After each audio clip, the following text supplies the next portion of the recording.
Baba Kafense Chike, aka Dr. Chike, and you're viewing us on TV 33 WHPR. This is the Black in the Day in the 313 segment, an Afrocentric perspective on African and African American history in Detroit, when and where it may occur. Greetings to my men again. We had problems last week, and I'd like to say greetings to everyone out in TV land and cyberspace, wherever you may be. This is the Get Up Standing. You're viewing us on TV 33 WHPR, broadcasting live from Highland Park, Michigan. WTV 33 WHPR via the Android app, which is available at the Google Play Store, and the Apple app, which is available at the Apple App Store. You can also view us on Google TV, the Roku box, and Comcast Channel 91 if you're viewing us in Detroit. Tune in, turn on, view us, listen, call in, share your perspective, your views, and make a contribution. And you can call us at 313-868-0342, 868-0351, 868-4336. And in keeping with our tradition, we'd like to take a moment at this time for our African ancestors, those that went before us, that helped to pave the way to make life better for us. So we take a moment to acknowledge their sacrifices and to commemorate their energy. We say Asante Sana, thank you very much. And we have what I think is a powerful, power-packed show for you today. We're going to do something a little different, but I think we'll find it interesting as well. A couple of announcements, and I have a special in-studio guest, Brother Juan Gonzalez Martinez, who's a Wayne State student, a Latino community activist, and a DACA activist as well. And he'll be coming on a little later in the show to talk about the Deferred Action Childhood Arrivals, aka the Dreamers program, and talk about the status of that, some of the challenges that they're dealing with, the implications. And I want to try to make some connections to that, and the fact that during the past week since I was last here, the White House passed down a policy or order, whatever you want to call it, saying that they were going to rescind the temporary status of 60,000 Haitian temporary residents. So, and I think there's some connections there, because for me, this is nothing but an ongoing attack on people that are not white people. So anyhow, a couple of announcements. The Liberation Film Series at the Charles Wright Museum will be celebrating the 45th anniversary of presidential candidate Shirley Chisholm. That's Thursday, November the 30th, 2017 at 6 p.m. And that's this Thursday at the Charles Wright Museum, which is at Warren. I forget the exact address. It's at Warren between Brush and John R. This is free of charge. There will be a presentation before Obama, the political career of Shirley Chisholm. Dr. Anastasia Kerwood will be doing a presentation. She's an associate professor and director of African American Studies at the University of Kentucky. Also this Saturday, December the 2nd, the 45th annual Noel Night, and this goes on throughout the Cultural Center at the Charles Wright Museum, the International Center, the DIA, and many places in the area throughout the Cultural Center, Wayne State, and other entities where they'll have vendors, kind of Christmas activities, holiday festivities. This is a good time and place to go and do your shopping, early Christmas shopping or Kwanzaa shopping, depending on what you're into. Also, I just want to give a reminder out every Sunday, the Charles Wright Museum, every Saturday, the Charles Wright Museum at 10 a.m.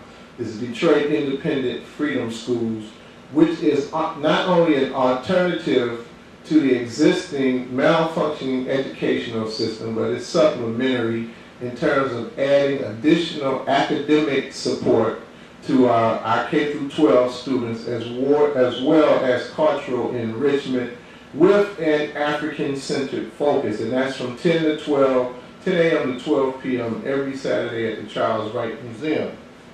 On this day in African American history, of course, put from the book of Ken Coleman, whose book is On This Day in Detroit, African American History on This Day in Detroit. I'd like to begin with the births Born on November the 27th in 1942, Henry Carr was born in Detroit. He would grow up in Detroit and go on to become a world-class sprinter. Carr won 2 gold medals during the 1964 World Olympic Games in Tokyo, Japan. He also played 3 seasons for the New York Yankees in the NFL. November the 28th of 1929, somebody that many of us know and of course revere, such a great success story. Berry Gordy Jr. was born in Detroit. After he became a grown man, he brought $800 from his family, and this $800 was what he was able to take and invest and parlay into what became one of the leading musical sensations, I would say, of the 20th century, and of course that was the Motown Records. Of course, we know the Motown Museum, Hitsville, is on West Grand Boulevard, about 1 block east of Rosa Parks Boulevard. And what's important to know, I think a lot of people that don't know, is Berry Gordy Sr. was also an entrepreneur. In fact, he had a grocery store in Black Bottom that was called Booker T. Washington Grocery Store. And this was at a time when black businesses were thriving. This was at a time before integration. And of course, many of us know and understand that post-integration, if we want to use a mark of delineation for 1954 with Brown versus Board of Education, the only thing that seemed to get integrated was our dollars. Of course, that's another story for another show. Greetings, I see you, Baba Malik Shabazz. If you could just text the information you sent me through Facebook, I'll be able to read it from my phone screen. Also, November the 28th, 1952, Sharon Epatha Makerson was born in Saginaw, Michigan. She later moved to Detroit and graduated from Cass Tech in 1970. And if anybody that doesn't know who Sharon Epatha Makerson is, she is Lieutenant Van Buren on Law and Order. I don't know how many people watch Law and Order, but she is probably the most consistent black person on the show. She's a female lieutenant, and she's from Saginaw. She went to college at Wayne State University. I think one of her early acting roles was in She's Gotta Have It. Of course, the original She's Gotta Have It by Spike Lee, which I think came out in 1986. And for those of you all that keep up with the current trends on television, Spike Lee has actually redone She's Gotta Have It, so they have an updated version on Netflix. I probably should be trying to collect some money for advertising for these people. But it's interesting to compare the old show to the new show.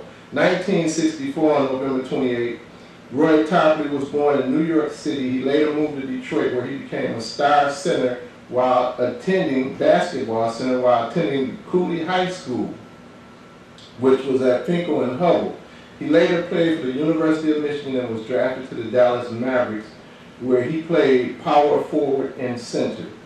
December the 1st, 1937, Dr. Arthur Jefferson was born in Detroit. Dr. Jefferson earned his bachelor's, master's, and PhDs from Wayne State University. He became the first African-American general superintendent of Detroit Public Schools, where he served for 14 years from 1975 to 1989. December the 2nd, in 1922, the Honorable, and I still say Honorable, Charles Diggs Jr. was born. Representative Diggs attended the University of Michigan and Fisk University. He served as a member of the Michigan State Senate, and he was also the first African American in Michigan history to be elected to the United States Congress. Deaths during this upcoming week include November the 29th, the Honorable Coleman Alexander Young made his transition to the ancestral realm at 79 years of age. And I talk about Coleman Young on this show so much. I think he was such an inspiration for young people that had the opportunity to grow up in Detroit during the time period that he was the mayor. And I just say that from the perspective of having been 13 or 14 years old when he got elected, watching the city change from being under the administration of a non-African American rule watching the demographics of the city change in the city offices, the fire department, the civil servants that work in the city hall, what we used to call the city county building, which is now the Coleman Alexander Young Municipal Center, I think is the correct name.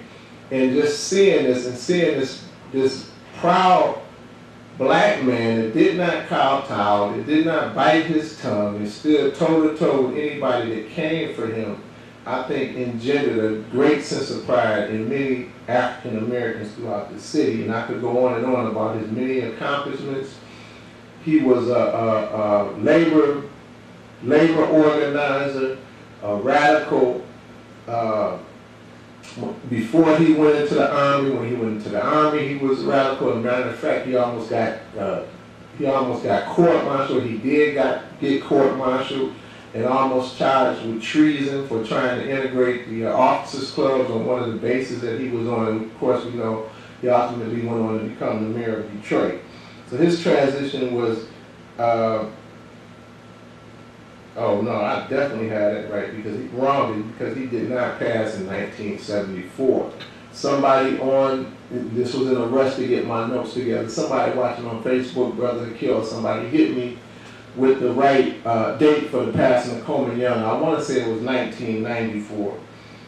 November the 30th in 1996, Kermit Baylor made his transition to the ancestral realm at 75 years of age. Baylor graduated from the University of Michigan and later earned a law degree at Wayne State University. He also served in the Tuskegee Airmen, which Mary Young was a Tuskegee Airman as well. He also served as the Consul General for the Detroit branch of the NAACP. He was 1997. Okay, I just got a correction. Coleman Young passed in 1997 on November the 29th. Thanks for that correction. Back to Kermit Baylor. Baylor was appointed by Kennedy in 1961 to serve on the Civil Rights Commission, and he also served as corporate counsel for the city of Detroit under the administration of Coleman Alexander Young. 1992, the legendary Detroit radio personality Frantic Ernie Durham made his transition to the ancestral realm. During his career, Durham worked for two booth broadcasting-owned radio stations, WBBC in Flint and WJLB in Detroit. He also worked for WQBH AM 1400 and hosted a show on WDET FM at 101.9. And another birth of note would be on November the 27th in 1942, the great, the late, the innovator, the creative Johnny Allen Hendricks, aka Jimi Hendrix, was born in Seattle, Washington, and he would be 75 years old today. Key events that occurred in Detroit history: 1954, Don Waters of Kajinki Motor Sales was elected as the mayor of Paradise Valley in a contest held by Michigan Chronicle. If there's any elders out in the audience, this had to be before my time, of course, 1954, a little bit, or if there's anybody that remembers this idea of a mayor of Paradise Valley. We know that that was the entertainment and business district for the African American community, which was, of course, this was an extension, if I remember correctly, to Black Bottom.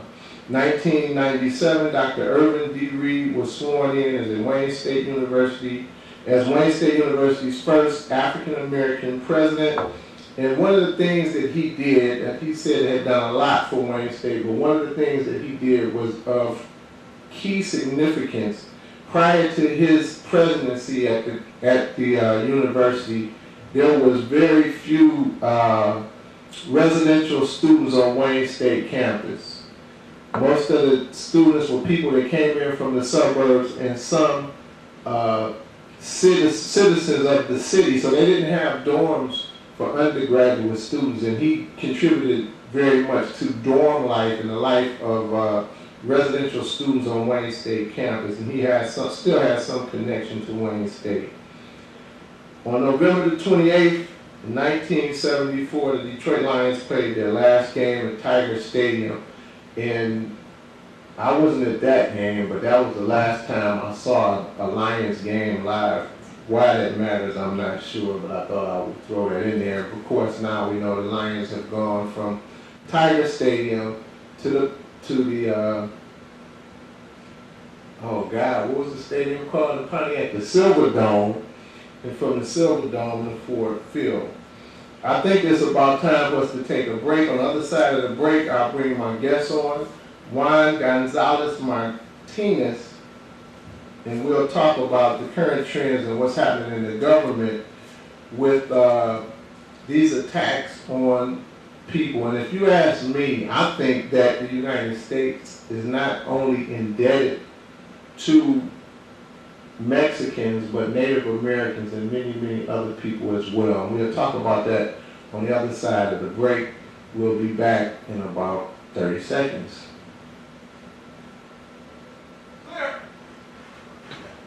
This is how it feels to your heart. Do I just move a chair now, or do I walk up? No, we don't want to. Standing by on site to save you. Cardio Team 1 at the DMC. Not on call, but on site. 24/7, 365. Cutting heart attack response time to half the national standard. Cardio Team 1. Now at the new DMC Heart Hospital. Now, can I give us both of them a shot? Yeah. I'm gonna need you to scoot over a little bit. Talk show. We are back for our third season.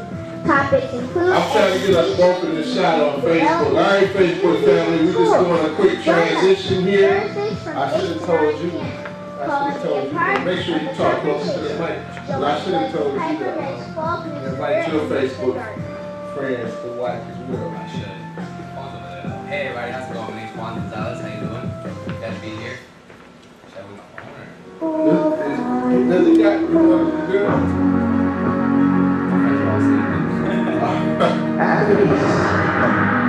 We have an array of What's up, cuz? I see you quick. Do you want curly, soft, beautiful hair? Well, try our relaxer line. Designed to leave your E-Fang, hair silky and full style. Or would you like beautiful, straight, shiny, long-lasting hair? Well, try our cherry or extreme hold spritz with our cream shine. It's guaranteed to give you so you using all three cameras? Dry, achy feet or legs that you can't see to keep moisturized. Well, try our African shea butter foot wash. We have many products to help you with all phases of your beauty and body needs.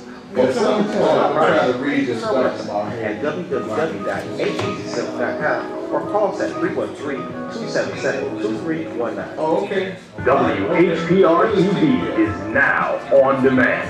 Catch up when you want, how you want, where you want. 24 hours a day, 7 days a week. Watch your favorite TV show on demand. And be sure to download the WHPR app. We're now on demand at your demand. WHPR TV Detroit on demand.com. A Watkins Broadcasting Company. Bon appetit. At 160 This way, just a little bit. I just want to lamb keep chop you in the shot. Bon appetit, thanks, dry rub ribs. 313-444-5048. We also have fish dinners. Bon appetit.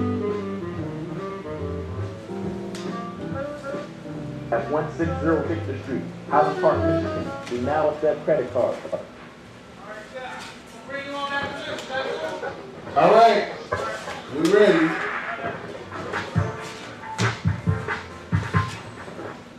What's up? It's your Yes, sir. and you make sure you plug in. Good to plug radio.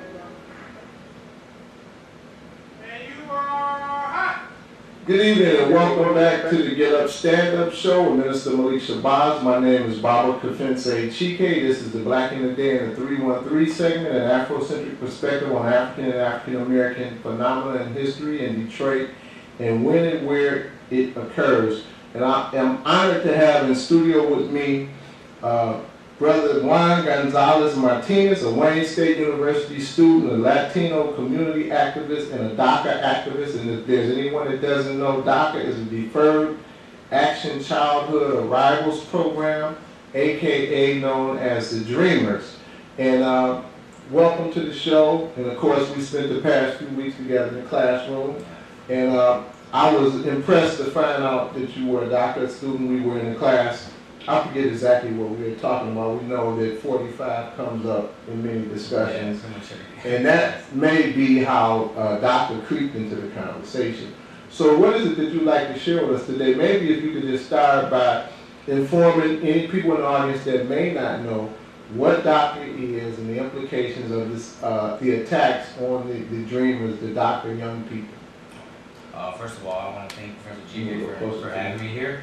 What DACA is just a temporary deferred action. It's in the name. It's deferred action because ICE can only, you know, enforce their laws up to a certain extent. Let me just stop you. ICE is ICE is Immigration and Customs Enforcement, so Department of Homeland Security. The people who enforce our borders and immigration only has resources to deport so many people, and the focus they would like to be on is the people who do truly commit crimes and who are, you know, committing crimes. Now, they have resources to deport. Last time I checked, it was about 400,000. So, what deferred action did was take away the focus on the kids who came here as, you know, infants. In my case, I came when I was 1 year old, and this allowed us to get work permits, allowed us to get driver's license, allowed us to go to school, to just be a part of the community, and without that fear, it gave us that opportunity to come out of the shadows. That's what we were doing. We were living in the shadows at that point. So.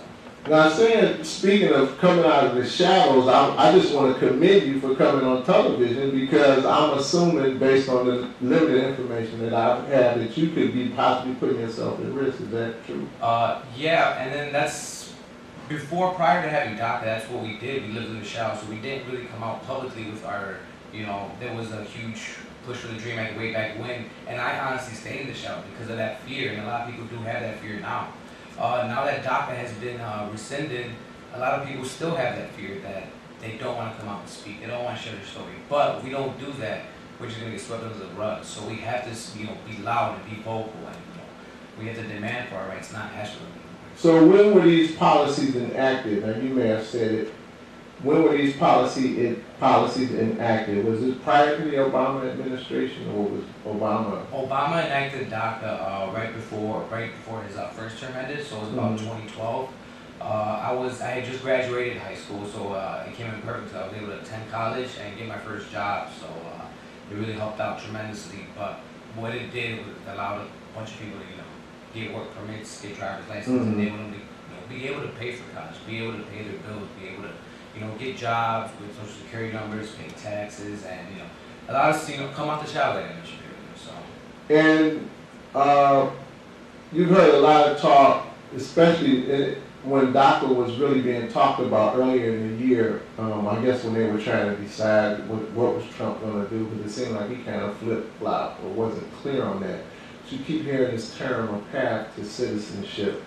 Did the law that, or was an executive order that Obama passed, was that leading towards creating a path to citizenship, or does DACA do that? DACA was just a temporary fix. It was basically just like a Band-Aid instead of, you know, actually performing surgery and fixing the actual problem. Obama did that just to allow us to be able to come out the shadows and get work permits. So the solution is to come through Congress. That's the only way to get a permanent solution for all of us. And I do want to stress one point that, yeah, we do focus on the dreamers on our cases because we did grow up here. We don't know any other place pretty much. But I do want to emphasize that my parents have been here for, you know, 25 plus years, and they're dreamers just like me. They, you know, deserve the opportunity to be able to work and, you know, live in this country without fear and without being in the shadows. So, I mean, we're all dreamers. It's not just, you know, the 2 million, give or take, of, you know, the kids who came as, the people who came as children. It's also the parents, and anybody else who wants to, you know, come and just feed their families and, you know, put a roof over our heads. And so, you're saying there's 2 million dreamers? Give or take, yeah. Give or take. That's a lot. Now, based on your experiences and the information you have, we urge you to call in, the numbers in the screen if you have questions, if you maybe want to lend your support. But what I wanted to ask you, if you know, what are the demographics? Because I think we have, and I'm going to just stick my neck out and say stereotypically when we think of dreamers or DACA, what image that comes to mind is Mexicans. But there has to be others that fit this category, yes or no? There is from all over the world. I mean, I don't have the statistics right in front of me, but there's people from Africa. I know there's a girl that's been active with me in the community with Michigan United, and she's from Poland. I was just in Las Vegas advocating for a Clean Dream Act, and we had people from Honduras, from El Salvador, from Haiti that had TPS. I mean, there's all dreamers. Tell us what TPS is. TPS is a temporary protected status, and it's provided to people who leave their countries when they have some kind of national disaster, when they're escaping conflicts such as wars, things of that nature. And it's granted to people from Honduras, El Salvador, Haiti, when the earthquake happened in 2010. And it was just rescinded for several of those countries, and it's very heartbreaking the fact that you pretty much put a timeline on these people to figure something out when they all grew up here, and this is the only country they've ever known. So. Right. You mentioned the young lady from Poland, and you mentioned the organization Michigan United. Tell us what Michigan United is. Michigan United is a coalition that works for a variety of rights, from healthcare rights to civil rights to immigration rights, and I just recently started working with them in July. So I've been active with them ever since, and I've been working in the immigration branch trying to get a Clean Dream Act passed. But I mean, they work on everything from civil rights to healthcare. And so they're supporting the effort to. Yeah. I'm going to assume create a pathway to citizenship or advocacy for legislation to resolve this issue. Yeah.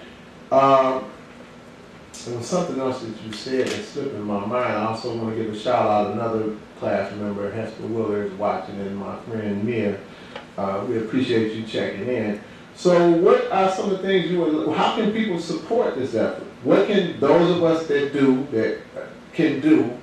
I almost don't want to say that I'm fortunate enough to have citizenship. It is definitely an advantage to it. There are advantages to it, but I always say that I'm a subject of the United States. But how can we help?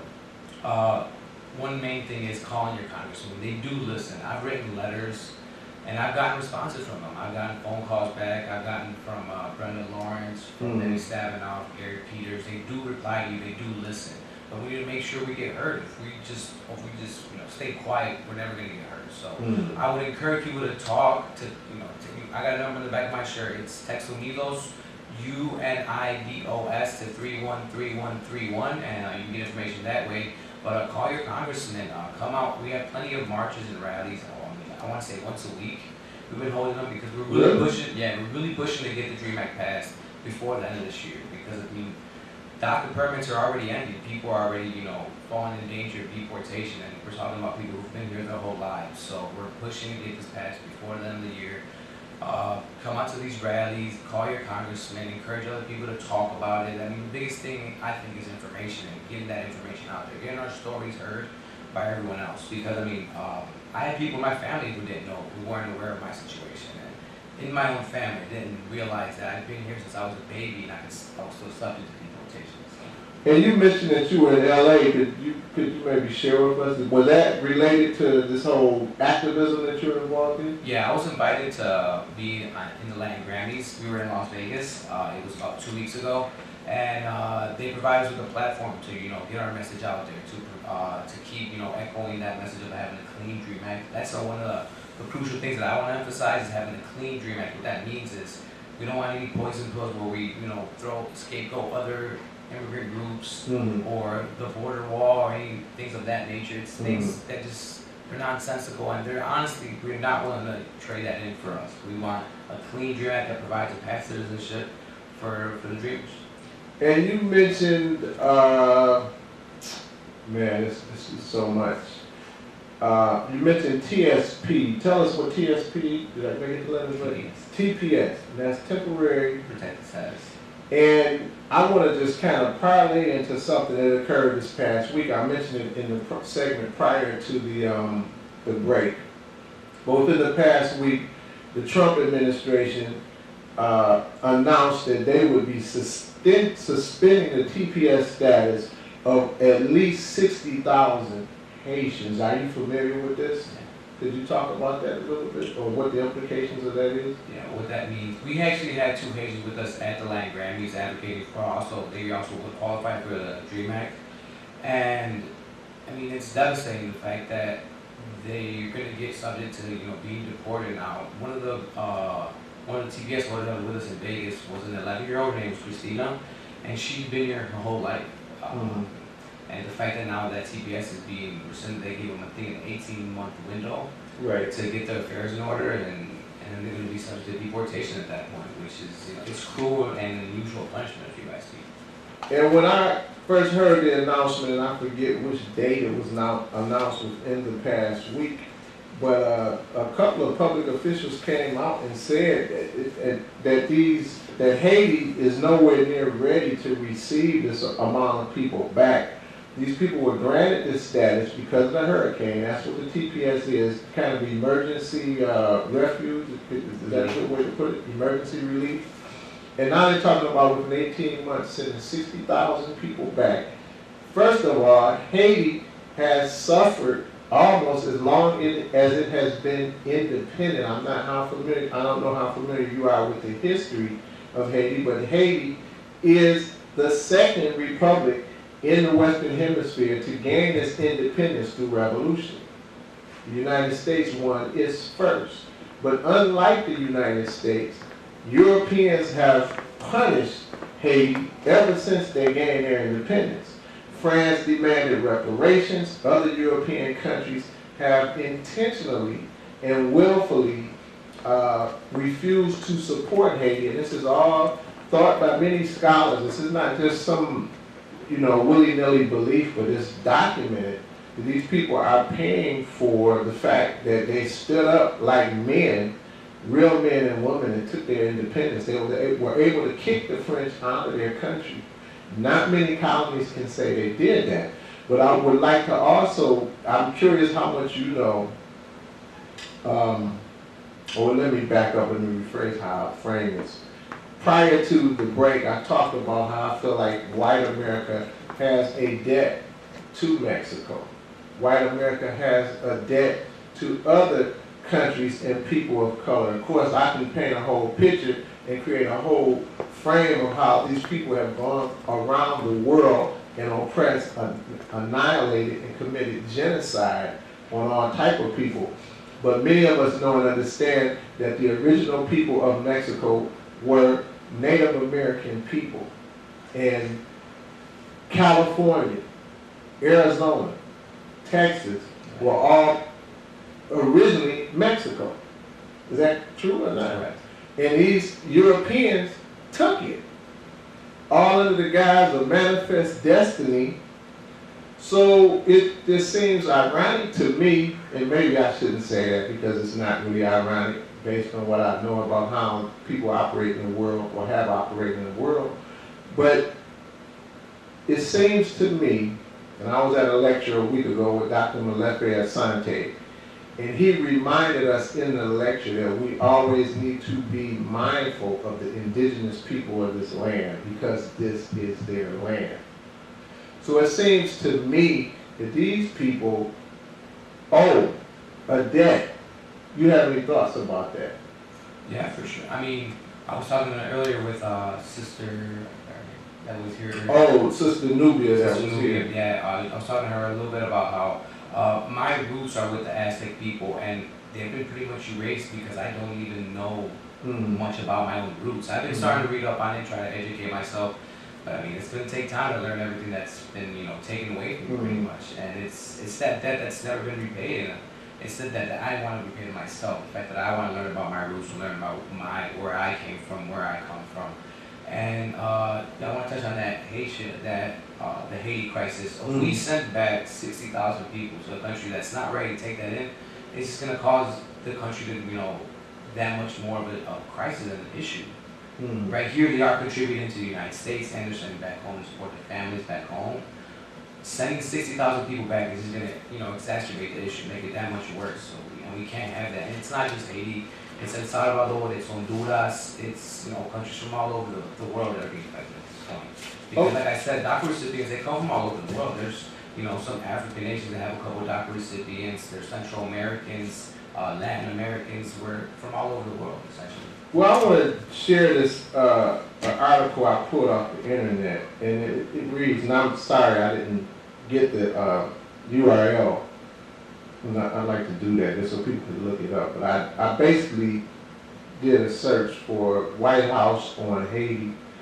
Advocates for immigrants say they will ask Congress to grant permanent residence to the nearly 60,000 Haitians who are living in the United States under temporary protection that the Trump administration announced will expire in July 2019. They are not hopeful. CASA spokeswoman Fernanda Duran said, but few alternatives exist to halt the deportation of Haitians who have been allowed to stay here since an earthquake devastated the impoverished Caribbean nation in 2010.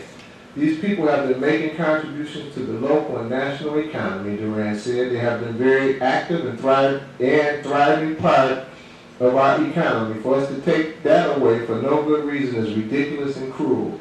An estimated 1,500 undocumented Haitians live in Maryland, according to the Center for Migration Studies. There are an estimated 23,000 people of 10 nations, including many Haitians, in a temporary protected status program in Maryland. This is just in Maryland alone. The sixth largest such contingent in the United States. The Trump administration ended TPS for Hondurans earlier this month. Next up are Salvadorians. Maryland is home to 20,000, by far the largest group in the state. The administrator is expected to decide on their status in January. So what it appears to be happening, just in the 10 months or 11 months of this presidency, these people have come in and gone after a significant portion of Mexicans. Now they've gone in on a significant portion of the African community. This is just Haitians. I know from other people that are activists in the community that there are people from all over, many quote-unquote third world countries. And there are actually underground efforts to help try to protect these people. This is what I know from other sources. But for me, this appears to be, and it's not any kind of covert, it's very clear and blatant, attacks on African people and people of color. And it's a clear indication that these people understand how to use the institutions to sustain their power. And I can't help but think about, I'm not sure if you're familiar with Dr. Frances Cress Welsing, would help us to understand in her book, The ISIS Paper, that these people fear their own eradication because they have a zero population growth. You have any thoughts about that at all? I hate to be dropping this stuff on you at the last minute. You mean, going back to the trend that you do see happening where like people of color and minorities are being targeted. I mean, it started, what was it, the first couple of weeks with the Muslim ban. I mean, I forgot to add that in. Yeah. Muslim ban, Haitians, Mexicans, Salvadorians. Go ahead. Yeah, I mean, you see the trend. I mean, look what's happening in Puerto Rico as well. Puerto Rico's suffering so much right now. They don't have power, they don't have food. People are dying because they don't have water. And that's just because the administration didn't want to help them. And we got to remember that these people are American citizens. People born in Puerto Rico are American citizens, and they're not being helped. And it's a clear indication why. The reason is because they're just minorities, they're people of color. And you see that trend going from this administration where they're attacking us. They're attacking, people from all over the world, from Mexicans to Puerto Ricans who are American citizens, to Haitians, Honduranians, and Muslims with the Muslim ban. It's honestly, it's. So citizenship really doesn't matter. It doesn't. And I would think, and some of the people that I'm viewing on Facebook that I know, I see you, Baba Malik, and I appreciate the support. We have known for a long, long time that citizenship does not matter. That's why I made the comment I made about being a subject. And we can just look at, I'm not trying to give any hierarchy in terms of how people of color are treated. But if we look historically at how people of African descent have been treated in this country, or really all people that did not fit into the category of white, and in fact, all the people that are white people today didn't even qualify as white originally. So it was a time where Polish people were not white, Italians were not white. You follow what I'm saying? So citizenship is not enough. That does not even necessarily protect you. We see that During the Obama administration, he tried to make some efforts to correct the wrongs that were done through the omnibus crime bill enacted by Bill Clinton, the attack on drugs and the attack on poverty that was enacted by Richard Nixon and Reagan. He pardoned a lot of people. He tried to counter this. Eric Holder tried to relax some of the prosecutions, and we see when Trump gets elected that and appoints Jeff Sessions as the Attorney General, we see a shift right back to no, we're going to heighten all of these things because, and if we look at the movie 13, we see that these people, the powers that be, if you will, have found a way to consistently make money through the penal system and other entities off of African people, black people, brown people, and in some cases yellow people and other people as well. You have any thoughts about that? Yeah, I mean the mass incarceration system right now is shifting to house immigrants who are being detained by the Department of Homeland Security and ICE. The detention centers for ICE, for Immigration and Customs Enforcement, they're overflowing right now. They don't have enough space, so they're using prisons. They're filling up these prisons with immigrants, and they're just using that to pretty much supplement. To just fill up the beds and just make money off of pretty much off that prison industrial complex. Right. They also are creating what they call detention centers. So they're taking gymnasiums in different places and putting cots in them and housing people in these places. And of course, for some people, this becomes an industry for the people that provide these services as well. I think to a great degree this comes out in the documentary 13. But what 13 clearly does is shows us 13, I urge people, watch the documentary 13. You can see it on Netflix, but also watch Slavery by Another Name. In Slavery by Another Name, it documents how through convict leasing, and actually 13th and convict leasing is dealt with in the documentary 13th, but we can systematically see it. It's not hidden. It's very clearly laid out in the documentary that when slavery ended, through the 13th Amendment and through the enactment of the various institutions, the legal system, the prison system, law enforcement, and other parts of this government institutions, they were able to keep African people, brown people enslaved. So after slavery ended, with the loophole of the 13th Amendment that you could enslave a person convicted of a law, they came up with convict leasing, which lasted almost 80 years, sharecropping, Jim Crow. Now we find ourselves in mass incarceration, and this has gone on from 1865 going forward. These people have a diabolical need to attack everybody that is not like them. We down to about 3 minutes. Is there anything you'd like to share with the audience? Do you have some contact information, maybe the name of some agencies that you could give for people that may want to contribute, that want to support the efforts of the Dreamers and others that are find themselves caught up in this? Yeah, I do want to touch a couple points. I wanted to touch the point of citizenship, how it would allow me to come out, stay outside of the shadows. Right. My goal is to become an attorney and fight for our rights in the courts. I'm talking civil rights, immigration rights, the whole 9 yards. That's my goal at least. That's what citizenship will provide for me. Okay. We will have to keep fighting, but I mean, I need the tools. So okay. That's what I want at least. I want to emphasize as well, guys, please help. Please call your congressman. You can also text UNIDOS, that's UNIDOS to 313131, and they'll give you more information.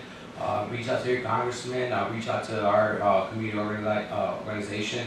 It's Michigan United. We have a Facebook page and also a website. So you can say the name of the Facebook page again. It's pretty sure you just search Michigan United and we'll come up. And it covers like I said, we help from healthcare issues, civil rights issues, immigration issues. So we cover everything pretty much, all kinds of civil rights. And I want to familiarize you with something from listening to the. I listen to Sirius XM, a couple of real political shows, Joe Madison and others. I encourage people. There's an app called the 5 Cause app.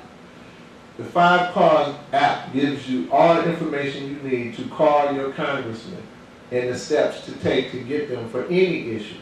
So I like to familiarize you with that. It's a free app that can give you almost instant access to any of the congressmen or congresswomen. So I encourage you to maybe check that out and spread the word on that. It's an app that you can use. You can go right to the congresspersons dealing with any of the issues. Anything else before we go? If there's any, dreamers out there listening, but mostly for everyone else that's watching, we can't be afraid. We have to, be loud. We have to be vocal. We have to unite. We see all these communities, and it's one of their goals to keep us divided, but we have to stick together. We have to remain united, and it's gonna be a long fight, but we're ready for it to win it. So let's keep fighting and stay loud, everybody. I want to thank you for coming in. Thank you for having me. Brother Juan, of course, and maybe we'll get you back as things develop. If there's something we can do, and hopefully the audience will lend the support to get some responses. And I just want to say to our viewers and listeners, now I really wish the lady who called last week, a Trump supporter called, please call back. I would love to engage you if you're capable of doing it in an intelligent way. But I just want to say, I want to quote, I probably have messed it up, but a friend of my enemies is my friend. Thank you for coming in. We'll do it again. I'd like to say you've been watching you've been watching Get Up Stand Up with Minister Malik Shabazz. This is the Black in the Day segment. Black in the Day in the 313. I'm Baba Kafense Chike. This is Juan Gonzalez Martinez. And we say, up, you mighty race, and accomplish what you will.